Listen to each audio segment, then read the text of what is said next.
Hi there everyone, in this video I'm showing how to make the world's most well-known Scottish shortbread. Rich shortbread has just 3 ingredients: plain flour, sugar and butter, but this recipe is using vegan butter. Easily made and baked as fingers or petticoat tails. For Christmas, cut the shortbread into different shapes like a star.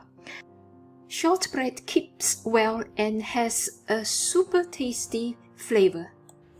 Let's get started with step 1, preparing the shortbread dough. To begin, cut the vegan butter into small cubes. Place the cut vegan butter cubes into a food processor, followed by all-purpose flour and the organic white sugar.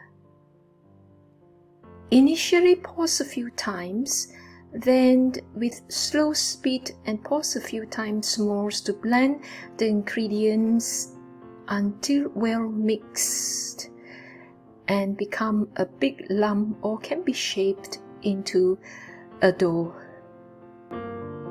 Note: do not overblend the dough.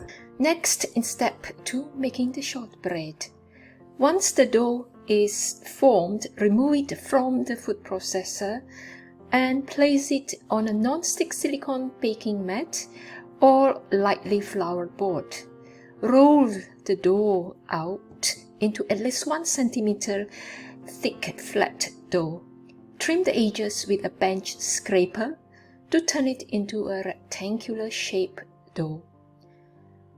Then, with the bench scraper or knife, cut the dough into 2.5 cm or 1 inch fingers and prick the shortbread with a fork about halfway through to decorate the top. Note: always make sure your fingers are wide enough that a fork can prick them. To your knowledge, traditionally, shortbread should be quite thick, about 1/4 inch or 2 cm when made into fingers, but it is alright to make it thinner as I did here. Finally, step 3, baking the shortbread. To start, arrange the shortbread 1 cm away from each other, as they do expand a little after baking. Note: in warm weather, chill the shortbread for at least 30 minutes in the fridge before baking. Bake the shortbread at 190 degrees Celsius for 20 to 25 minutes. After baking, transfer the shortbread to a rack and let cool for 30 minutes before serving. I hope you love this shortbread. If you like this video, please consider sharing and subscribing, and don't forget to click that little bell. If you try this recipe and love it, tag me on social media. Thanks for watching. Until next time, happy cooking.